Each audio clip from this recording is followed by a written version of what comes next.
Mclaren 720s, Geneva 2017. Well, they're very committed and passionate, that's how a spokesman described McLaren's engineering team.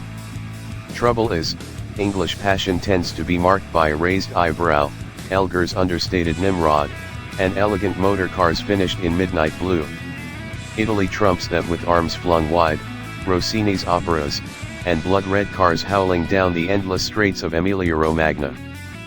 Perhaps that's the problem for McLaren, which seems to have so far built cars appreciated by race drivers and finicky Poindexters, rather than those who like a Ferrari, Lamborghini, or a Maserati because of the shape, the style, the passion, and the operatic exhaust noise. Geography doesn't help, nor do engines that sound like leaf blowers. Woking in Surrey was never going to roll off the tongue quite like Sant Agata, Bolognese, or Maranello. All this might be about to change this afternoon, however, with the launch of the second generation of the Super Series car, the 720s, at the Geneva Motor Show.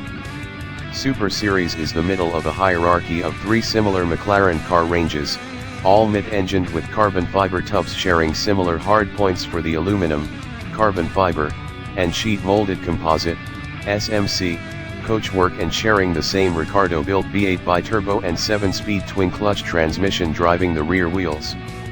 Known as Entry, Core and High by engineers, it starts in the Sports Series, runs through Super and into Ultimate.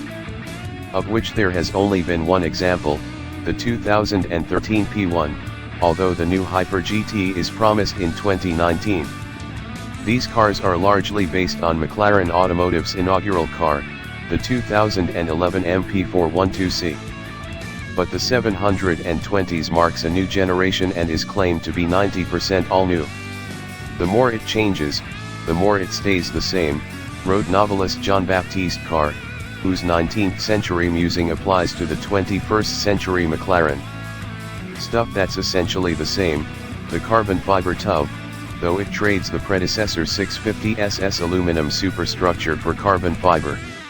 The engine is the familiar showroom-made, 90-degree, quad-cam, dry-sump, twin-turbo, but it's been stroked from 3.8 to 4.0 liters, with two Mitsubishi Heavy Industries twin-scroll turbochargers, similar in concept to those used in the P1. These should be capable of providing more boost lower down the rev range, answering criticisms of the old car being too peaky.